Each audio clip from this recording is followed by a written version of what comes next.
Nah, jadi prinsip-prinsip dasar kurikulum akan kita bahas. Simak yuk. Di dalam pendahuluan, kurikulum merupakan alat untuk mencapai pendidikan yang dinamis. Hal ini berarti bahwa kurikulum harus senantiasa dikembangkan dan disempurnakan agar sesuai dengan laju perkembangan ilmu pengetahuan dan teknologi. Pengembangan kurikulum harus didasarkan pada landasan dan prinsip-prinsip pengembangan yang berlaku. Hal ini dimaksudkan agar pengembangan kurikulum yang dilaksanakan sesuai dengan apa yang menjadi tujuan dari pendidikan nasional. Oleh sebab itu, ada beberapa landasan dan prinsip-prinsip yang harus menjadi pedoman dalam pengembangan kurikulum. Kurikulum merupakan rancangan pendidikan yang memiliki kedudukan cukup sentral dalam perkembangan pendidikan. Oleh sebab itu, dibutuhkan landasan yang kuat dalam pengembangan kurikulum agar pendidikan dapat menghasilkan manusia-manusia yang berkualitas. Adapun landasan pengembangan kurikulum. Yang pertama yaitu landasan filosofis, yang kedua landasan psikologis, yang ketiga landasan sosial budaya. Apa itu landasan filosofis? Filsafat membahas segala permasalahan manusia, termasuk pendidikan, yang disebut filsafat pendidikan. Filsafat memberikan arah dan metodologi terhadap praktik-praktik pendidikan, sedangkan praktik-praktik pendidikan memberikan bahan-bahan bagi pertimbangan filosofis. Keduanya sangat berkaitan erat.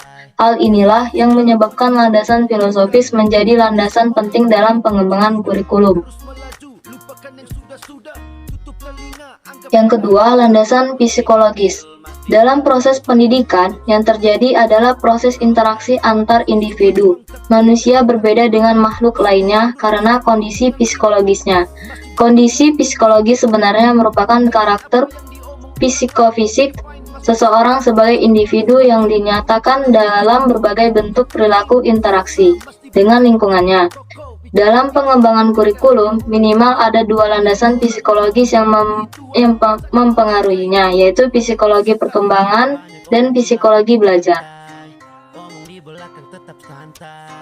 Yang ketiga, landasan sosial budaya. Kurikulum menentukan pelaksanaan dan hasil pendidikan. Dengan pendidikan, diharapkan muncul masyarakat-masyarakat yang tidak asing dengan masyarakat. Dengan pendidikan, diharapkan lahir manusia-manusia yang bermutu, mengerti, dan mampu membangun masyarakat. Oleh sebab itu, tujuan, isi maupun proses pendidikan harus disesuaikan dengan kondisi, karakteristik, kekayaan, dan perkembangan masyarakat.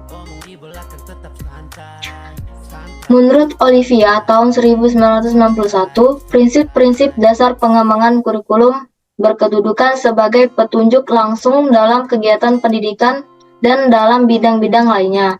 Prinsip-prinsip tersebut bersumber dari yang pertama, hasil data empirik, yang ketiga, hasil ide atau gagasan masyarakat, sikap dan kepercayaan, yang ketiga, berdasarkan akal sehat.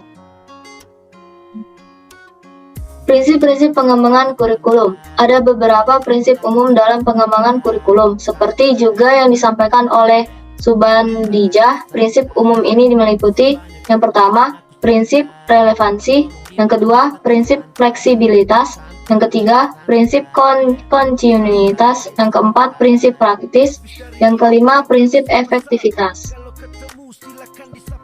Prinsip pengembangan kurikulum. Ada beberapa prinsip yang lebih khusus dalam pengembangan kurikulum. Prinsip-prinsip ini berkenaan dengan yang pertama, tujuan pendidikan, yang kedua, pemilihan isi pendidikan, yang ketiga, proses belajar mengajar, yang keempat, pemilihan media dan alat pengajaran, yang kelima, pemilihan kegiatan penilaian.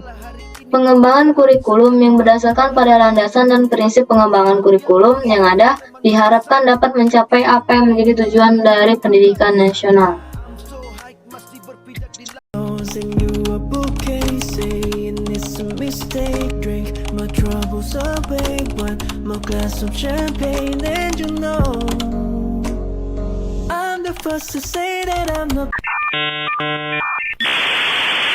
Saya wassalamualaikum bro.